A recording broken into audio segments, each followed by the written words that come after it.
Muy buenas tardes, sean todos bienvenidos, pueden tomar su lugar, pueden sentarse. Qué maravilloso es estar en la presencia de Dios,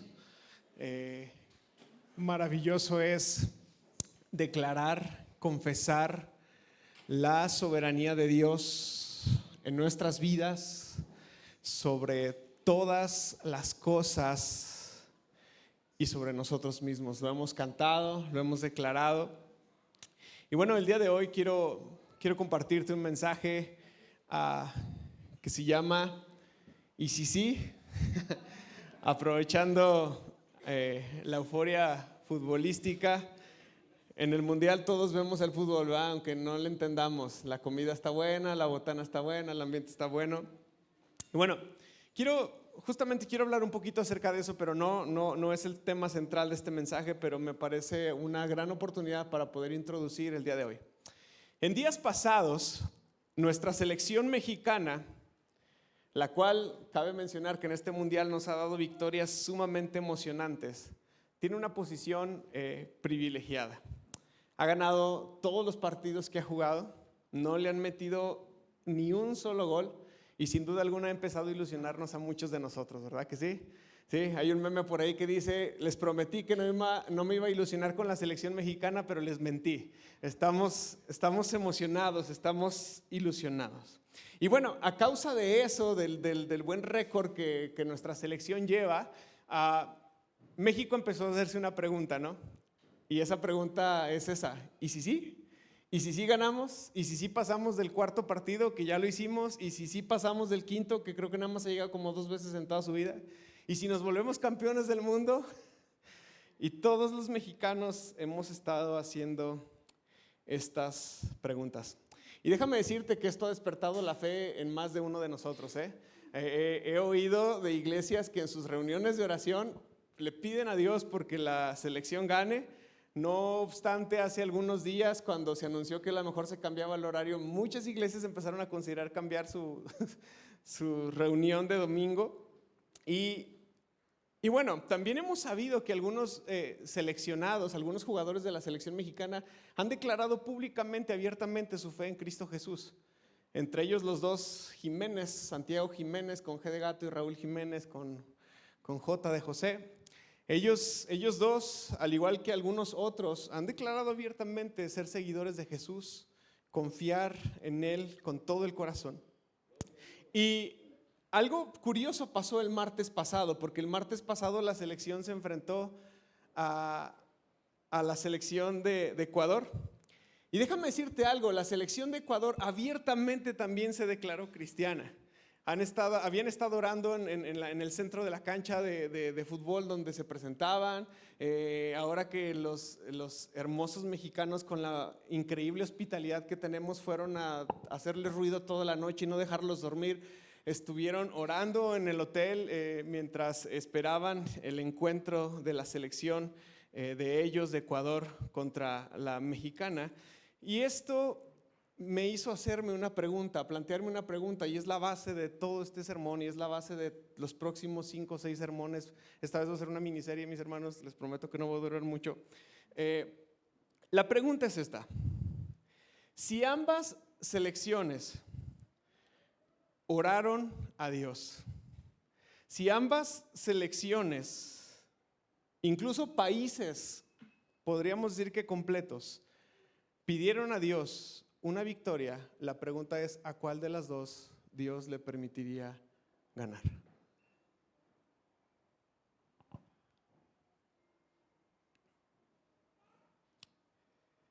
¿A cuál de las dos Dios le daría la victoria? O una pregunta más incisiva todavía: ¿a Dios le importa el fútbol? Tanto como para que oremos por esos temas y tanto como para que Él conteste una oración al respecto. Perdón, estoy intentando ser un poco controversial. Espero que me entienda. Claro que el martes pasado hubo un resultado, ¿no? Y México ganó. La pregunta es: ¿por qué? ¿Por qué ganó? porque 2 seleccionados son cristianos, porque muchas iglesias se pusieron a orar para que ganara, porque tienen un buen talento, porque dicen que el narcotráfico amenazó a los jugadores de Ecuador para que no ganaran. ¿Por qué fue que una selección ganó? ¿Qué hace? ¿Qué hace que el Dios que es soberano sobre toda la tierra, qué hace que Dios tenga que elegir por encima de uno o de otro una situación? O otra pregunta más dura o más incisiva todavía, ¿cuál es la oración que Dios escucha y cuál es la oración que Dios responde? Porque seguramente muchos de nosotros llevamos años presentando una oración delante de Dios y quizás no hemos encontrado una respuesta.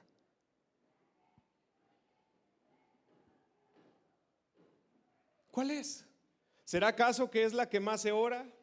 ¿O será acaso que es la oración que tiene más fuerza, que tiene más fe? Pero si ambos lados tienen fe y ambos lados tienen corazón y ambos lados oran con ferviente intención, ¿a quién de los dos Dios le da la razón? ¿Qué hace que Dios conteste una oración o no la conteste?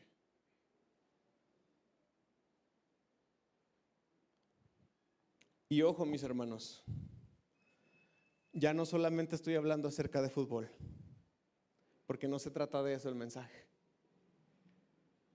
Se trata de la mujer que lleva más de 20 años orando y pidiéndole a Dios por sanidad y no la ha recibido. Se trata del hombre que pone en las manos de Dios su talento, su trabajo, su patrimonio y aún así lo pierde todo. Estoy hablando de aquellas personas que le dicen al Señor: Señor, si tú quieres y si tú puedes, lo harás. Y parece ser que Dios no quiso o que Dios no pudo hacerlo. Estoy hablando de aquel joven que encomendó a Dios su camino, salió de casa para trabajar y jamás volvió.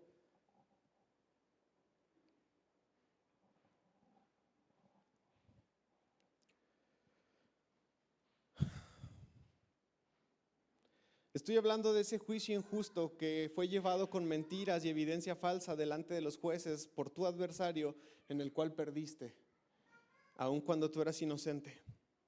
Estoy hablando de esa custodia total o esa custodia compartida por la cual peleaste por tu hijo y por la cual creíste que eras la mejor opción para él y aún así no la obtuviste. Si se dan cuenta, estos son temas delicados. Son líneas muy difíciles de cruzar, que a veces ni siquiera somos capaces honestamente de abordarlas desde un púlpito, porque es difícil encontrarle respuesta a cada una de estas situaciones. Hoy vamos a intentar, más bien vamos a empezar a intentar resolver todo esto, paso por paso, poco a poquito. ¿Por qué? Porque un sermón no es suficiente, les soy honesto, por eso este no es el único sermón. Si a usted le gusta lo que escucha el día de hoy, vuelva el próximo domingo, los esperamos, muchachos. El día de hoy lo que pretendo hacer es poner un mapa sobre la mesa y que todos juntos podamos ubicarnos y entender el rumbo, el camino, la dirección hacia dónde tendríamos que caminar para intentar resolver todas estas preguntas. Esa es mi meta el día de hoy. Y durante las próximas semanas vamos a ir de estación en estación, hablando, intentando agotar cada uno de estos puntos, porque existen libros completos que intentan hablar acerca de todo esto, así que sé que un sermón de 50 minutos no es suficiente para ello, pero vamos a intentar hacerlo y al menos quisiera poder poner granos de sal en su boca que les provoquen sed y que haga que ustedes quieran entender y responder esas preguntas por su cuenta.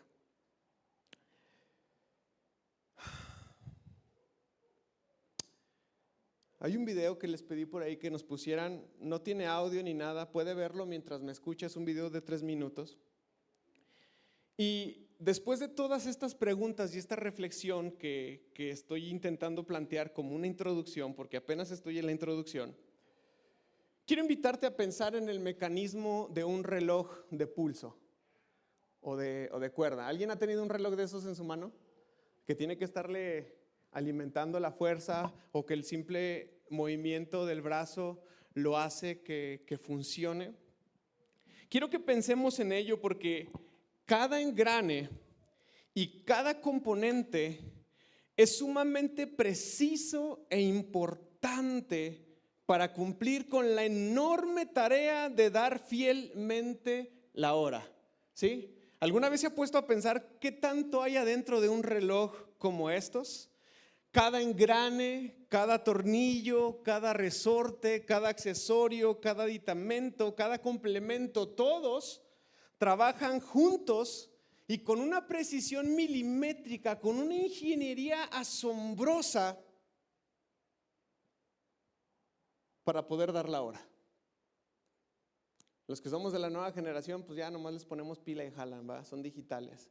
Pero si alguna vez te has puesto a pensar cómo funciona un reloj de este calibre,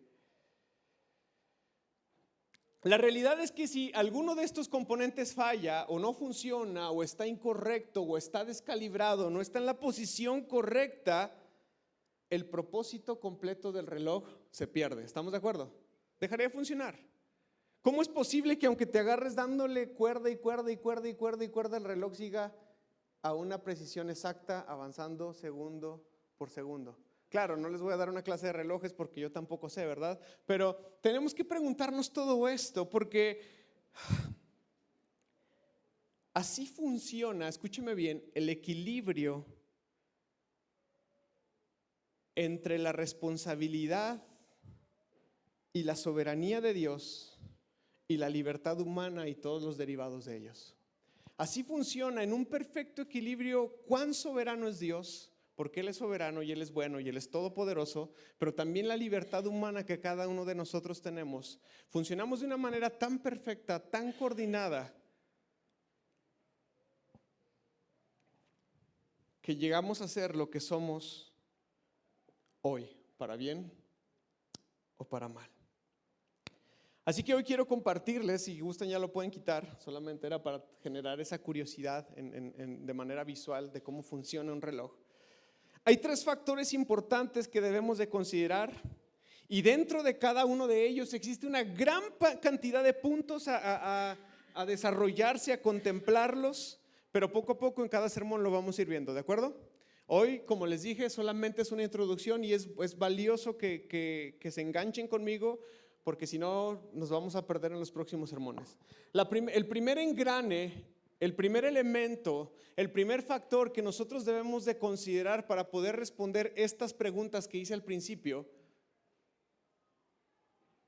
y pienso yo que es el engrane más importante de todos, es la soberanía de Dios y la naturaleza de Dios. ¿Aquí está conmigo? Porque al menos como cristianos nosotros creemos que Dios es soberano. ¿Sí? ¿Cuántos creen que Dios es soberano? ¿Cuántos creen que Dios tiene control absoluto sobre todas las cosas, que Él es poderoso y que no hay absolutamente nada que suceda fuera de su control y de su poder? ¿Cuántos lo creen? Pues mira, eso suena muy sencillo y en papel está facilísimo, pero en la práctica, cuando te roban tu coche, cuando pierdes la salud, cuando eres desempleado, cuando tu hijo está enfermo, cuando perdemos un ser querido, cuando mamá o papá faltan, ahí ya no es tan clara la soberanía de Dios. Al menos no para nosotros. Al menos no para nuestro entendimiento. En la práctica parece ser que la soberanía de Dios se desmorona. Cuando la voluntad de Dios no es la nuestra, ahí sí cuestionamos. Ahí sí preguntamos. Y aquí nace la gran pregunta de la filosofía que todo ser humano seguramente se ha hecho y se seguirá haciendo por las próximas generaciones. Si Dios es todopoderoso y si Dios es bueno, ¿por qué existe el mal entre nosotros?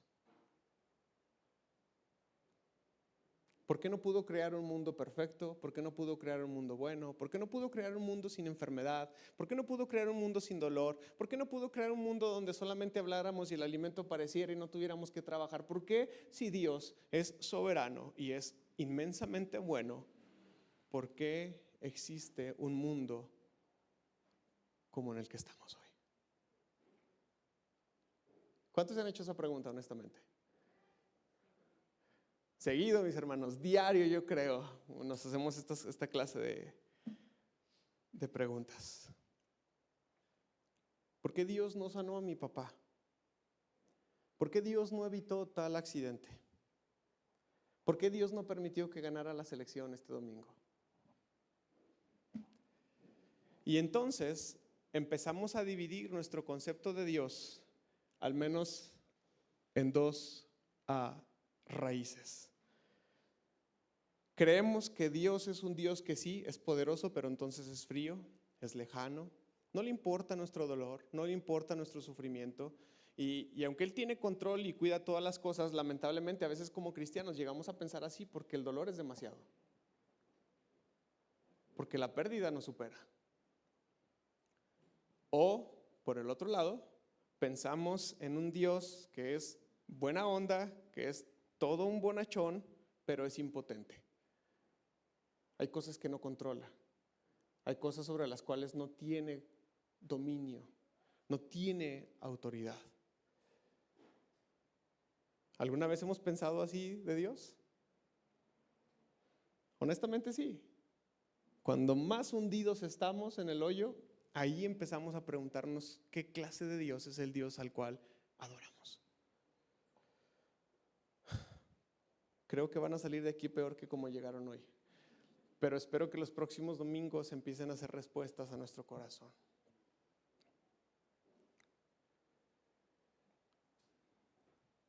Pero ¿sabes qué? La realidad es que Dios, sí, Dios es bueno.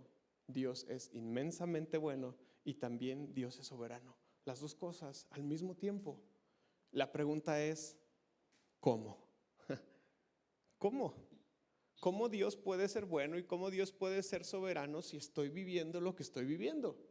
Si estoy pasando por la situación por la cual estoy pasando.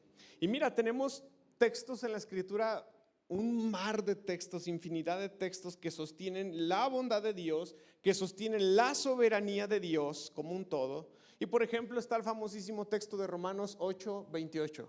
Si alguien se lo sabe de memoria, dice que a los que aman a Dios, todas las cosas nos ayudan para bien. ¡Oh! ¿Será?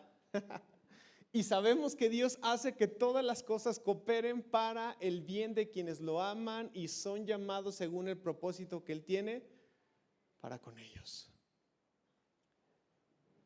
Eso está súper padre cuando nos ganamos la lotería, cuando nos dan un mejor trabajo, nos aumentan el sueldo, todas las cosas nos ayudan a bien. Y decimos, vénganos tu reino, Señor, vámonos a la playa. Y decimos, Señor, un montón de cosas, estamos contentos con Dios. Pero cuando todas las cosas implica dolor, sufrimiento, pérdida, ¿realmente creemos que todas las cosas ayudan para bien? El apóstol Pablo dice que sí. Y mira lo que dice el Salmo 115, versículo 3, dice, nuestro Dios está en los cielos y Él hace lo que le place. Nuestro Dios está en los cielos y Él hace lo que le place. Mira lo que dice Jeremías 29:11. Pues yo sé los planes que tengo para ustedes, dice el Señor. Son planes para lo bueno y no para lo malo, porque el fin y el propósito es darles un futuro y darles una esperanza. Y si pusiera textos, mis hermanos, me voy recio y no acabamos de leerlos. Hay muchos textos que sostienen, que respaldan, que abrazan esta esencia, esta realidad de que Dios es soberano y que Dios es bueno.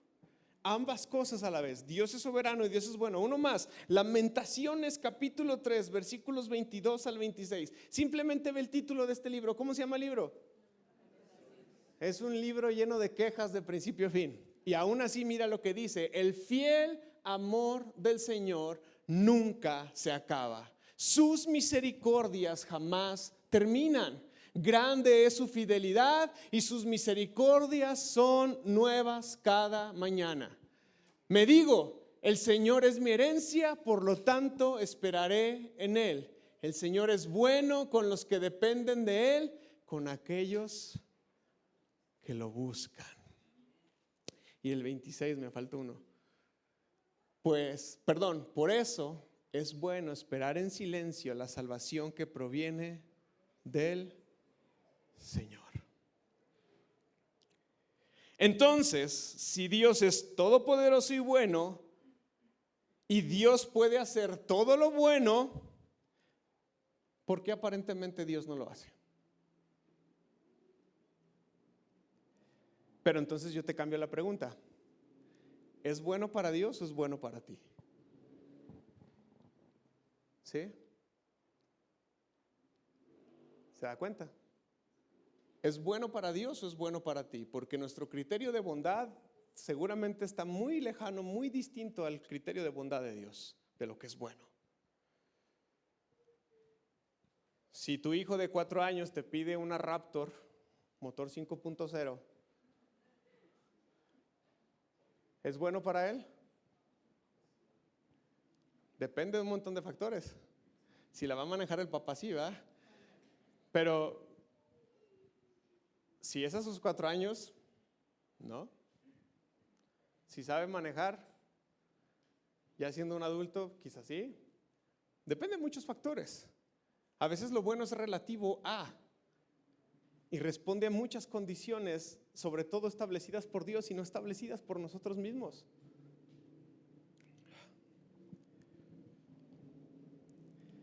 Ese es el primer punto. Obviamente no lo estoy agotando, no puedo ser concluyente porque tenemos que estudiar muchas cosas en los próximos domingos, pero ese es el primer punto que quiero sentar hoy delante de nosotros, mis hermanos. Dios es soberano y su naturaleza es ser bueno. Y sé que escuchar eso nos lanza un montón de preguntas en nuestra cabeza, pero todas tienen respuesta. Tendrán una respuesta, pero tenemos que confiar en ello.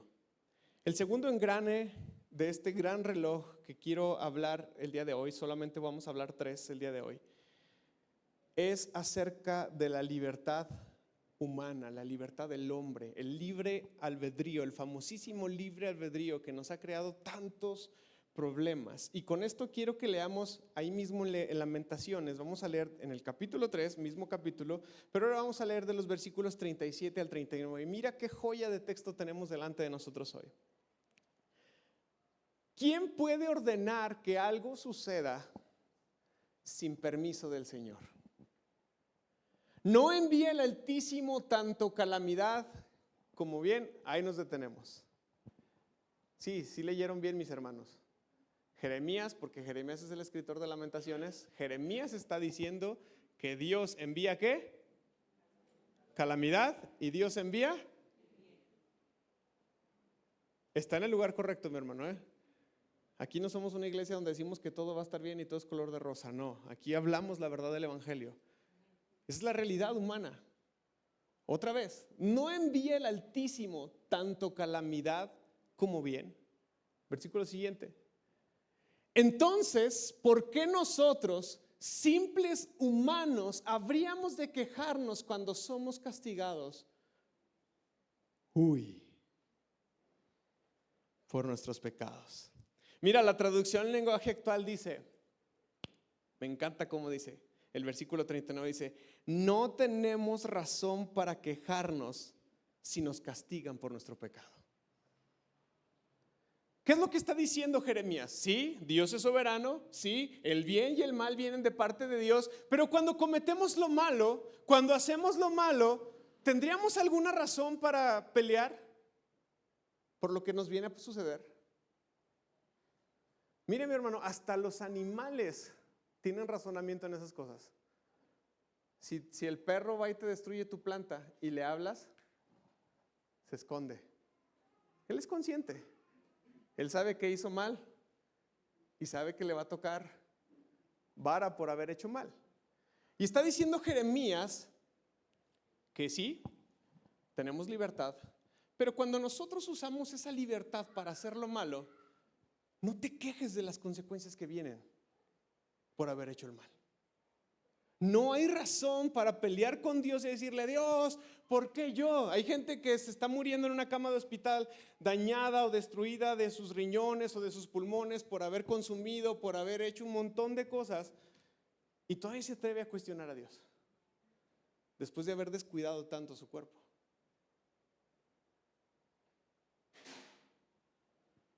Y es lo que está diciendo Jeremías prácticamente aquí en Lamentaciones 3:29.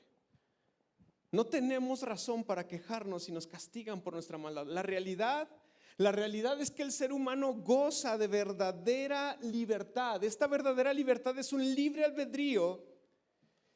¿Sabes por qué? Porque Dios no maneja a la humanidad como si fuera un titiritero.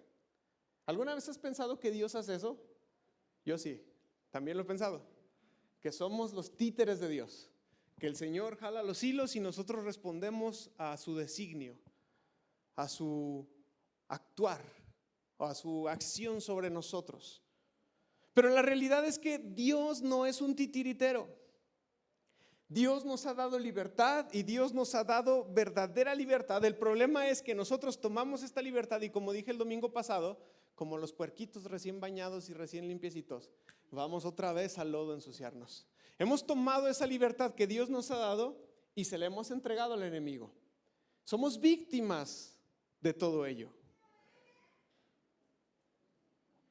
La libertad que cada uno de nosotros tenemos tiene un gran peso real en nuestra vida y la pregunta es, ¿qué hacemos con la libertad que Dios nos ha dado? ¿Cómo utilizamos la libertad que Dios nos ha dado? ¿Puedes contestar esa pregunta? No de manera audible, pero ¿cómo utilizas la libertad que Dios te ha dado? Y quiero invitarte a recordar la historia de un personaje bíblico que es José. José el soñador. Estaría imposible leer todos los versículos, vamos a leer solamente uno, pero antes de leerlo quiero contarte la historia por si no la conoces. José era el más pequeño de 11 hermanos en ese momento. José era el más chico de todos, pero también adivina qué, era el favorito. Era el más amado por su padre, el que más regalos recibía, el más protegido, el más resguardado, el más lleno de amor. José era todo eso, de tal manera que José también era odiado por sus hermanos. Amado por su padre, odiado por sus hermanos. Y en la primera oportunidad que tuvieron sus hermanos, con odio y con saña y con desdén, planearon matarlo. Pero después dijeron, no, eso sería demasiado terrible matar a nuestro propio hermano. Así que luego decidieron dejarlo a su propia merced, abandonado. Y después reflexionaron otra vez y dijeron, no, mejor hay que venderlo como esclavo. Así, miren, nuestra conciencia se queda limpia, su vida no está en nuestras manos. Y eso hicieron. Vendieron a José como un esclavo, vinieron con mentiras a su padre, le dijeron que había estado muerto. Y José empezó a escalar en la vida de la servidumbre, siempre como esclavo, hasta que volvió a terminar en una cárcel. Por mentiras, por difamación, por abuso de autoridad, no de él, sino de la persona que lo metió en la cárcel. Y ahí está José. Y sabes qué, si hasta aquí conociéramos la vida de José, nosotros podríamos cuestionar fuertemente a Dios por su proceder con él. Porque al menos hasta aquí, al parecer, José no había hecho nada malo. ¿Qué culpa tenía él de ser el hijo amado? ¿Qué culpa tenía él de ser el favorito? Hasta aquí también podríamos juzgar el proceder de sus hermanos sobre su vida. Sin embargo, después de pasar un tiempo en la cárcel, José fue llevado hasta el faraón y ahí su vida tomó un giro radical. Se convirtió en la mano derecha del rey, el faraón. Y no solamente eso, sino que Dios lo llenó de sabiduría, de gracia, y empezó a hacer un montón de gestiones para salvaguardar no solamente una nación, no solamente un continente, sino también salvaguardar la vida de sus propios hermanos.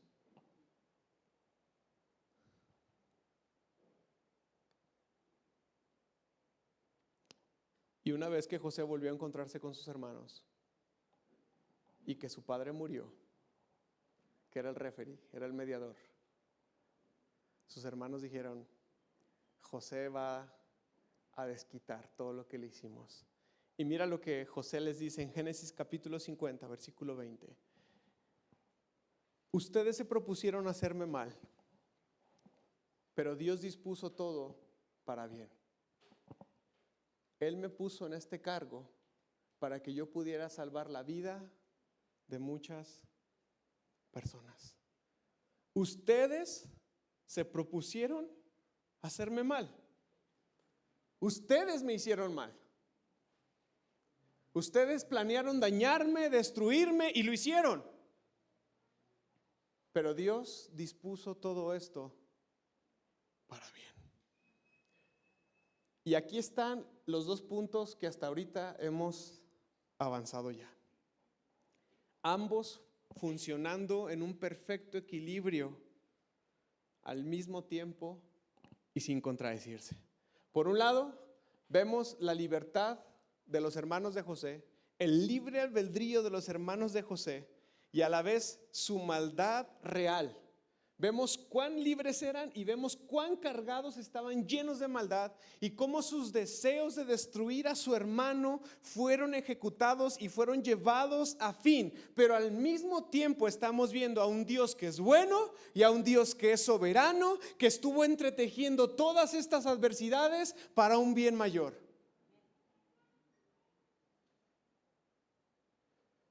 Dios no forzó nada. Dios tampoco estorbó la maldad de los hermanos de José. Cualquiera diría, qué injusto, qué malo fue Dios, cómo Dios permitió que lo vendieran como un esclavo, cómo Dios permitió que terminara en una cárcel si él estaba intentando moverse con integridad. Dios no forzó nada, Dios no estorbó la maldad de nadie, pero tampoco Dios fue sorprendido por la maldad de ellos. ¿Me está entendiendo? Sé que es difícil de procesarlo, pero es una realidad. Y esto es muy interesante, mis hermanos, porque de esa manera se entreteje la preciosa, bendita y maravillosa voluntad divina. La soberanía de Dios y la bondad de Dios se entretejen con la libertad del hombre, con nuestros errores, con nuestros fracasos, con nuestras caídas, con nuestras heridas, con nuestro dolor.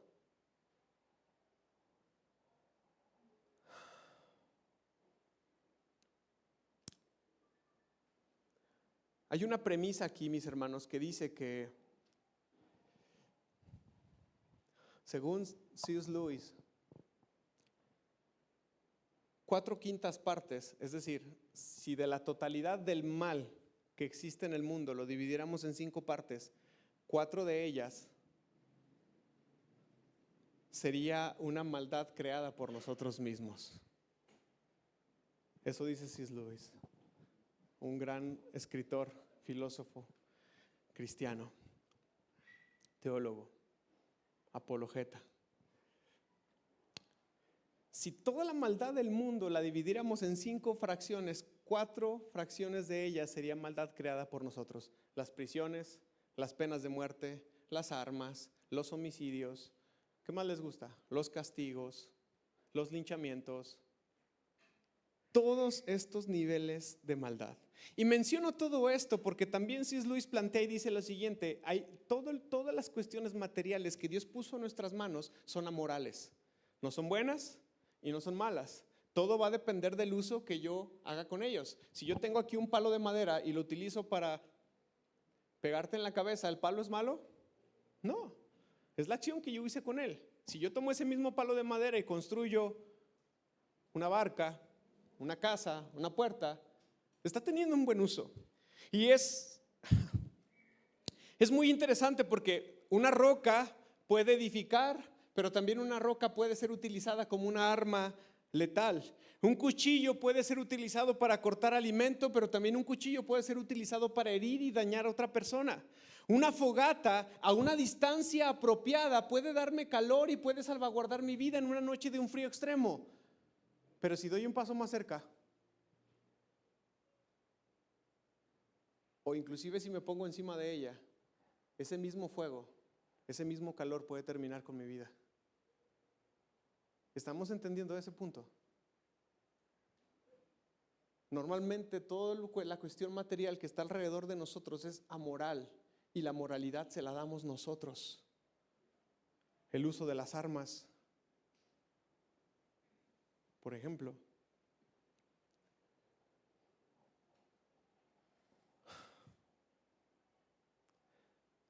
Así que regresando un poquito al fútbol,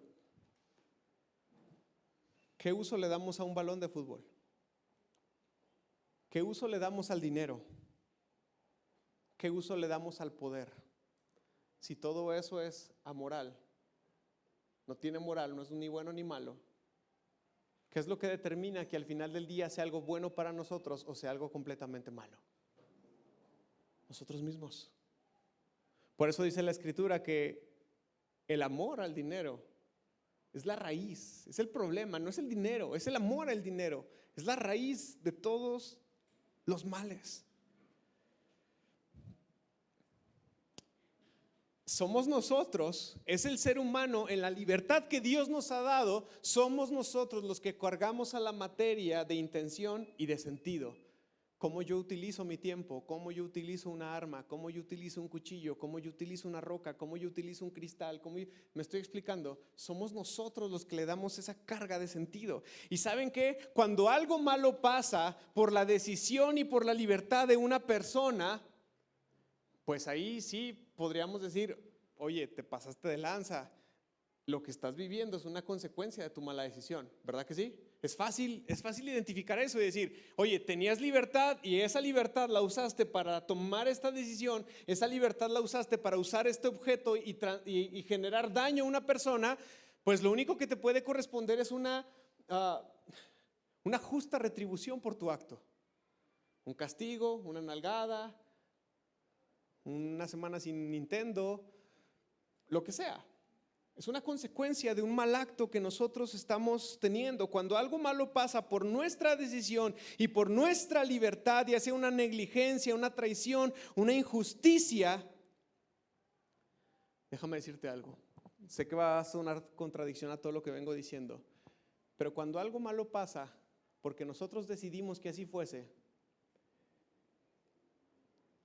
esa no es la voluntad de Dios.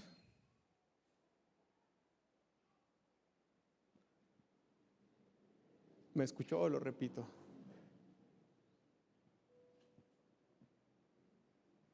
Si yo como hombre lleno de ira y de violencia, que no he podido controlar mis estímulos, mis impulsos, algún día lleno de ira y de violencia tomo un cuchillo, tomo una pistola y daño a mi esposa, daño a mi familia, ese acto deliberado no podríamos decir que es la voluntad de Dios.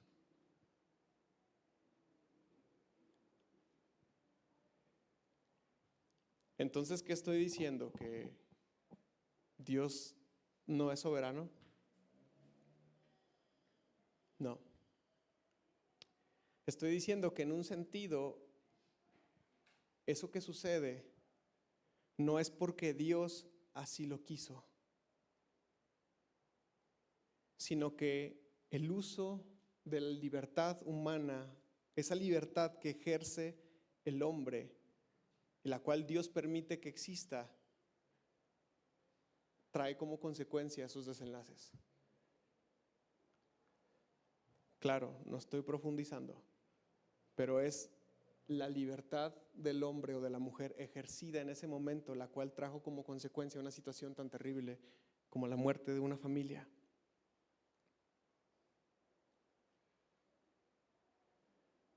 Aún así, cuando somos vendidos como esclavos, aún así cuando somos tratados como uno, aún así cuando somos llevados a prisión de una manera injusta, así como José, podemos confiar en que todo lo que nos pasa, a pesar del factor humano y a pesar de la maldad humana, si amamos a Dios, dice Pablo en Romanos 8:28, es para nuestro bien. Es para nuestro bien. Si este ejemplo no es claro, te pongo otro ejemplo, Mateo 26:24. Está hablando Jesús y dice, pues el Hijo del Hombre tiene que morir, tal como lo declaran las Escrituras. Lo declararon hace mucho tiempo, pero qué terrible será para el que lo traiciona. Para ese hombre sería mucho mejor no haber nacido. La Reina Valera 60 dice, a la verdad, el Hijo del Hombre va a la cruz. Jesús, hablando acerca de sí mismo, dice, el Hijo del Hombre sí o sí tiene que ir a la cruz. De una forma u otra va a terminar en la cruz y va a terminar haciendo la voluntad de Dios por todos los tiempos. Dice, pero ay de aquel pobre de la persona que en su libertad humana ejerce esa libertad para entregar al Hijo de Dios. Bueno le hubiese sido a esa persona no haber nacido. Ahí están los dos factores. La soberanía de Dios. La soberanía de Dios indicaba que Jesús tenía que ir a la cruz, sí o sí, pero Jesús está diciendo, pobre de aquel que lo entregue. La realidad es que todos nosotros seguimos entregando a Jesús. Judas lo cambió por 30 monedas de plata. Nosotros, ¿por qué seguimos cambiando a Jesús? Y Dios sigue siendo bueno, y Dios sigue siendo soberano, y seguimos siendo libres de hacer con nuestra libertad lo que creamos más conveniente. Ahora, dentro de este mismo tema, este es un paréntesis. Fíjate la ironía, el contraste de la obra de Dios. Pongamos atención porque la más grande muestra de bondad de Dios, la más grande expresión de soberanía de Dios para con nosotros, la mayor y la más grande muestra de amor, expresión de amor de Dios para con la humanidad, se vio reflejada en un acto de abandono, de muerte y de sacrificio. ¿Entiende eso? Mira lo que dice Tito 3 del 4 al 5, precioso texto. Tito capítulo 3 versículos 4 al 5. Pero cuando se manifestó, ¿qué?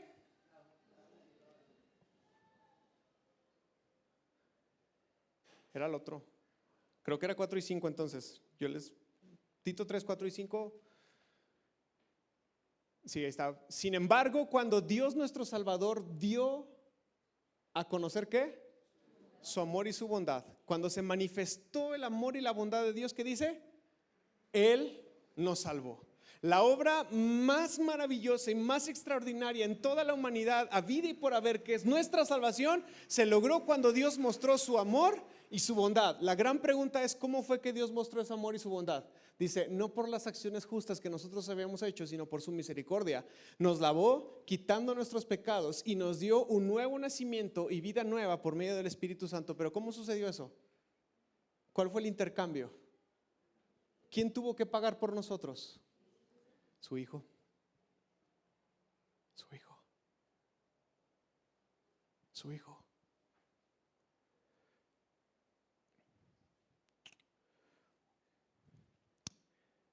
Entonces, cuando nosotros como hombres y mujeres libres tomamos decisiones que afectan nuestra vida, cometemos errores, metemos la pata, diríamos vulgarmente los mexicanos, cuando eso pasa, rápidamente como seres humanos intentamos encontrar nuestra propia falla para al menos intentar justificar el dolor y el sufrimiento que estamos viviendo, ¿verdad que sí? Híjole, esto me lo merezco porque yo hice esto hace una semana. ¿Cuántos hemos pensado eso alguna vez? Chocamos o pasó algo, nos despidieron y híjole, es que yo me porté súper mal con mi esposa y por eso me está pasando esto. Hemos llegado a hacer esa clase de reflexiones. Y a lo mejor son justas o a lo mejor no. Pero existe otro lado de la cara de esa misma moneda. Porque a veces vienen calamidades, enfermedades, dolores y sufrimientos sobre nuestra vida sin que hayamos hecho algo para merecerlo. Y es la misma moneda, mis hermanos. Somos más valientes y somos más capaces de afrontar algún dolor, algún sufrimiento, alguna pérdida cuando sucede que nosotros hicimos algo mal.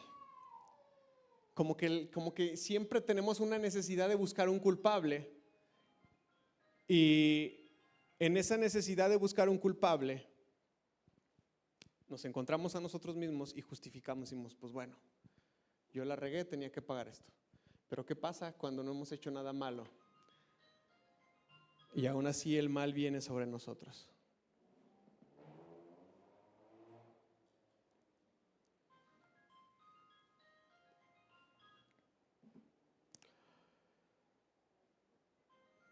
¿Qué pasa cuando el dolor y el sufrimiento no vienen de una decisión humana. ¿Lo pueden sacar?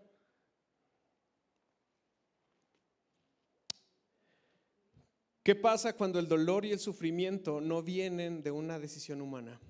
Una enfermedad, una calamidad, una pobreza generacional. ¿Qué pasa? ¿Les ha pasado alguna vez? Que estamos viviendo cosas de las cuales sentimos que son sumamente injustas sobre nosotros. ¿Cómo es posible que yo esté viviendo esto? ¿Cómo es posible que yo esté en esta situación si yo no hice nada para merecerlo? ¿Cómo es posible que yo haya perdido a mi hijo o a mi hija cuando todo lo que hice fue cuidarlo con todo el corazón? Esas preguntas, mis hermanos, difícilmente encuentran una respuesta.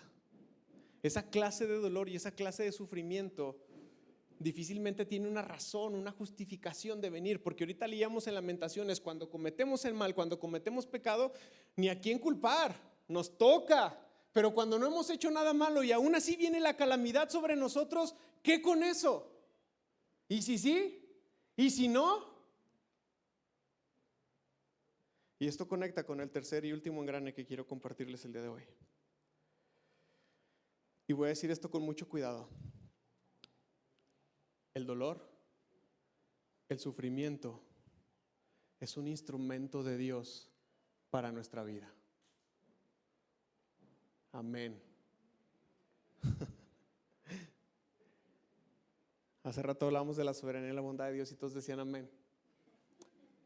El dolor, el sufrimiento son un instrumento de Dios en nuestra vida. Y hay dos conceptos, que nos ayudan a entender esto. Les comparto el primero, que lo he predicado desde hace mucho tiempo. Cuando Adán y Eva pecaron, el mal entró a la creación. Pero no solamente entró el mal moral que todos nosotros conocemos, que es un mal de injusticia, de pecado, de privaciones. No es esa clase de mal. No solamente es esa clase de mal. Cuando Adán y Eva pecaron, entraron 3 clases de mal, y eso lo aprendimos con los jóvenes hace 2 años en el campamento. Entró el mal natural, sí, los terremotos, sí, los tsunamis, sí, los tornados, sí, todas estas cosas que son naturales, que no podemos explicarnos y que decimos, ¿cómo es posible que pasen tantas cosas tan feas? Esta es una de las explicaciones para ello. Entró el mal moral, que tiene que ver con lo que sabemos que está mal y aún así lo hacemos, pero también entró el mal institucional. Hay mucha gente que es pobre, paréntesis, la pobreza es una consecuencia del pecado. Sí o sí, la pobreza es una consecuencia del pecado. También es un tema que ya hemos hablado en otras ocasiones, pero a veces no es mi pecado, a veces es el pecado institucional, a veces es la consecuencia de que un país no distribuya bien su riqueza, de que muchos ricos malvados con prácticas injustas se pongan encima de gente que tiene hambre, que pasa carencias y tiene necesidad. También la pobreza es una consecuencia del pecado. Y existen estas 3 clases de mal, estas 3 dimensiones de naturaleza. Y eso podría explicar un poco el mal que viene a nuestra vida cuando nosotros no nos lo buscamos. Venezuela, lo que está pasando ahorita, un terremoto, un montón de conspiraciones medias tontas y bobas, como decir que Estados Unidos lo provocó. ¿Cuántos trajeron sus víveres para Venezuela? ¿Sí? Hoy los vamos a mandar. Bueno, estas cosas pasan, las inundaciones pasan, los terremotos pasan, y a veces no somos culpables directamente de estas situaciones, pero existe el otro lado de esta moneda que también tiene otro lado.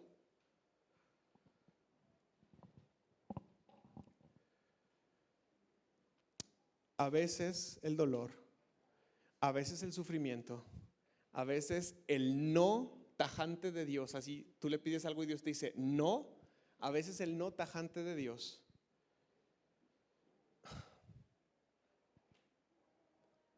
sigue siendo la voluntad de Dios para nosotros. Y la pregunta es ¿por qué? Porque cuando no hemos hecho nada malo, aún así Dios dice no. Aún así la calamidad viene y la aflicción se presenta. Y quiero ahora que pensemos un poco en la vida de Job.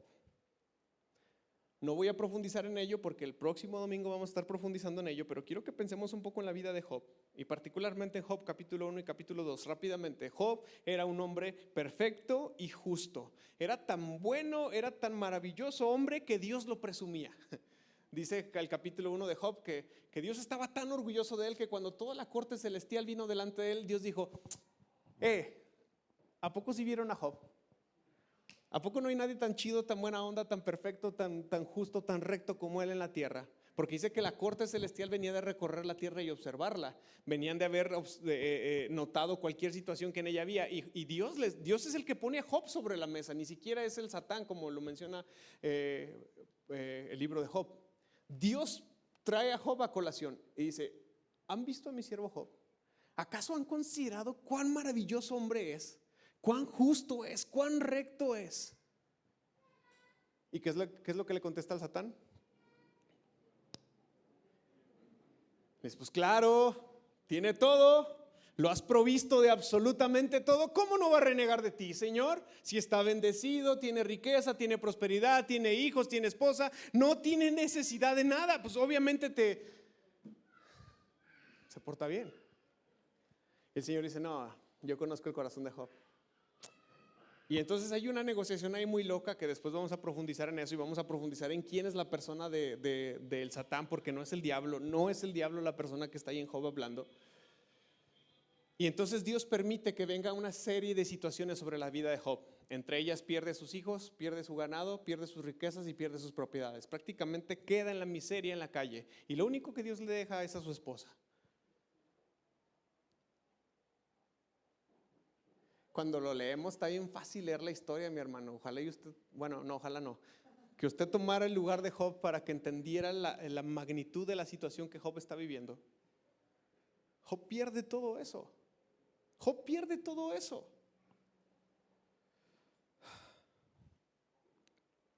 Mira lo que dice Job capítulo 1 versículo 8. Mira cómo Dios presume a Job. El Señor le preguntó a Satanás, le dice, ¿te has fijado en mi siervo Job? Es el mejor hombre en toda la tierra, es un hombre intachable y de absoluta integridad, tiene temor de Dios y se mantiene apartado del mal. Ojalá y Dios hablara así de nosotros. Pero después de todo lo que le sucede, se queda a su esposa y le dice, hey Job, mírate.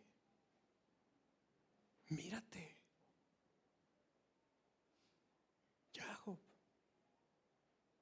Todas nuestras traducciones al español dicen, maldice a tu Dios y muérete. Pero si usted estudia ese texto a profundidad, la palabra hebrea que la mujer le dice es Barak. Y Barak no significa maldición, significa bendición. De hecho, la Biblia del Oso sí lo traduce como bendice a tu Dios y muérete. Independientemente de si le pide que lo maldiga o le pide que lo bendiga, hay un tema puesto sobre la mesa. Esta mujer está renegando de la situación en la cual está viviendo, no ha entendido nada. Y Job le contesta en Job capítulo 2, versículo 9. Su esposa le dijo, ¿todavía intentas conservar tu integridad? Maldice a Dios y muérete. Versículo 10, el que sigue. Mira lo que Job le contesta a su mujer. Job 2:10. Sin embargo, Job contestó, hablas como una mujer necia. Aceptaremos solo las cosas buenas que vienen de la mano de Dios y nunca lo malo.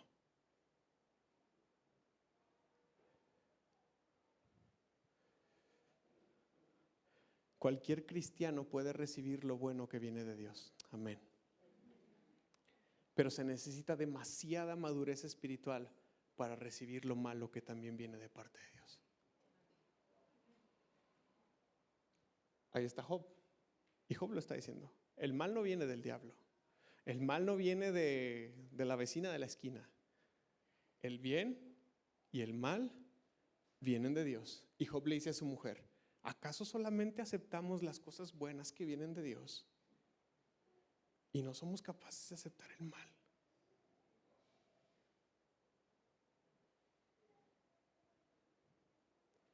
¿Job hizo algo malo?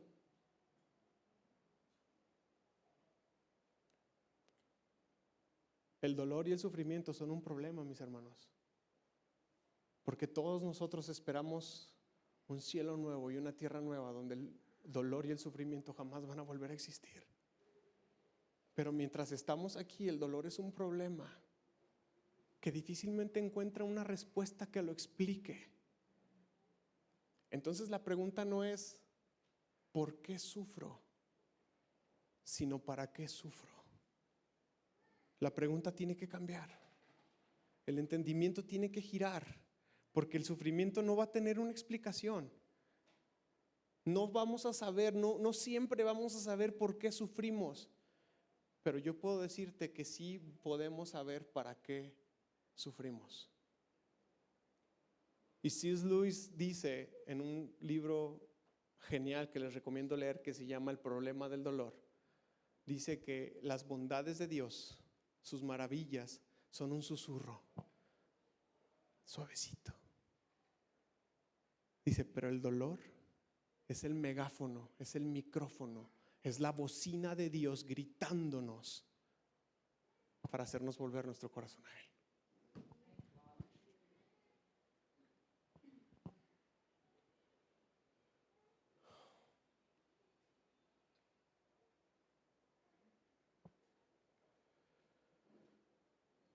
¿Aceptamos solo las cosas buenas que vienen de Dios y no las malas?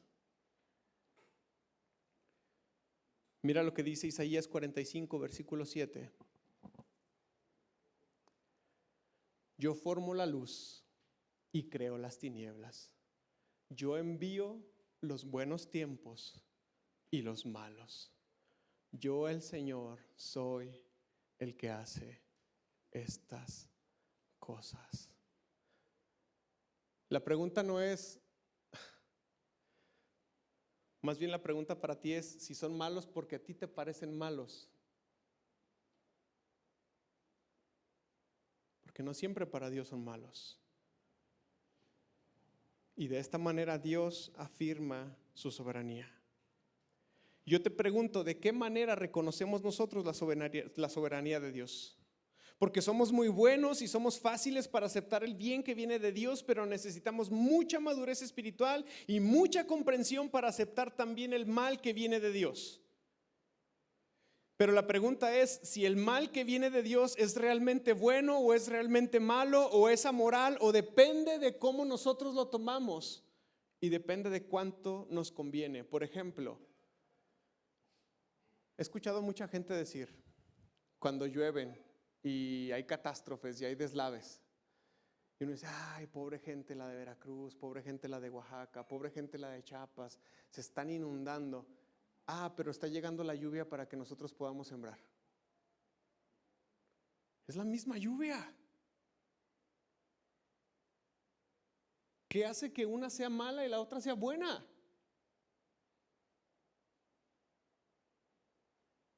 ¿Será que es nuestro corazón y nuestra conveniencia la que determina que lo que está viniendo de parte de Dios a nuestra vida es bueno o es malo?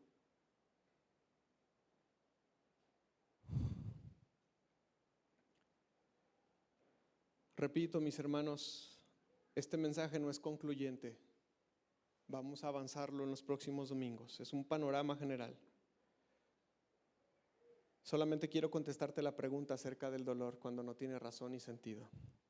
¿Por qué es necesario el dolor y las negativas de Dios en nuestra vida? Para una sola cosa, y quiero que te la grabes bien y la repites después de mí. Para corrección. Corrección. Dígala conmigo, por favor. Corrección.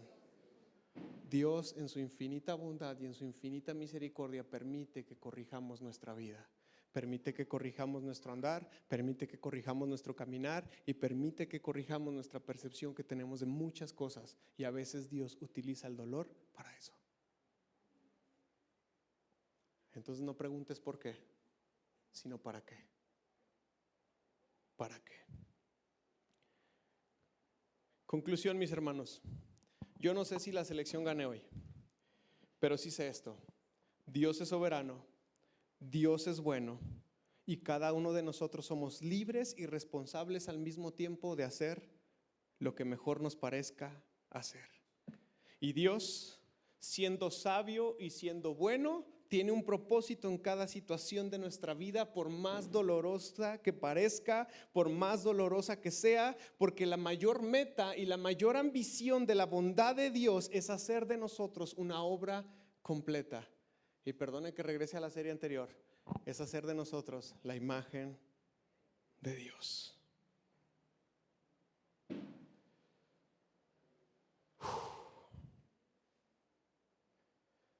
Y esto nos deja entender y saber que aún hay mucho trabajo que hacer en nuestra propia vida, mis hermanos. Y si sí, y si Dios nos dice que sí, y si Dios nos dice que no, Él sigue siendo Dios. Dios lo sabe y eso es mejor. Quiero que tomes tu celular en este momento o tu libreta donde hagas anotaciones. Es un momento muy íntimo. Sé que me estoy tardando muchísimo, pero perdónenme. Ya voy a acabar, me falta un párrafo. Pero esta actividad es importante para mí y para ustedes. Donde anoten, ya sea su celular o su libreta, no importa.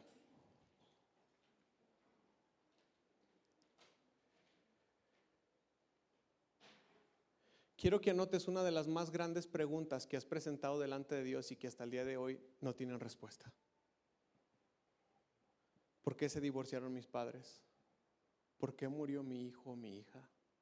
¿Por qué estoy enfermo de una enfermedad que es crónica, degenerativa? ¿Por qué estoy padeciendo esto? ¿Por qué tuve que sufrir esta pérdida? Cualquier pregunta. Alguna pregunta que tenga meses, días, años sin contestar, escríbela.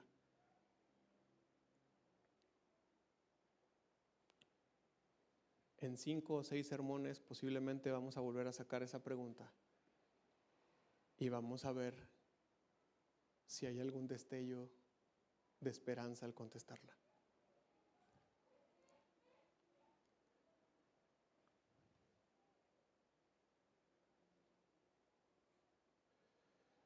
Yo no pretendo consolar a nadie con estos mensajes. Dios es el que consuela. Y también déjame decirte que entender el dolor y explicarlo no sirve de nada cuando algo duele. Hay una escritora mexicana que se llama Axia López que tiene una frase que me gusta muchísimo y dice: antes de decirle a alguien que su dolor tiene un propósito, nos corresponde sentarnos con él y llorar por el simple hecho de que duele. Así que mire, toda esta teología no sirve de nada cuando alguien está dolido. Así que no quieras ponerle una predicación y quieras decirle: escucha este mensaje, vas a entender tu dolor. No se entiende, mis hermanos, el dolor no se entiende, pero se le encuentra propósito. Ese es el fin de este mensaje, de estas predicaciones que vamos a estar dando.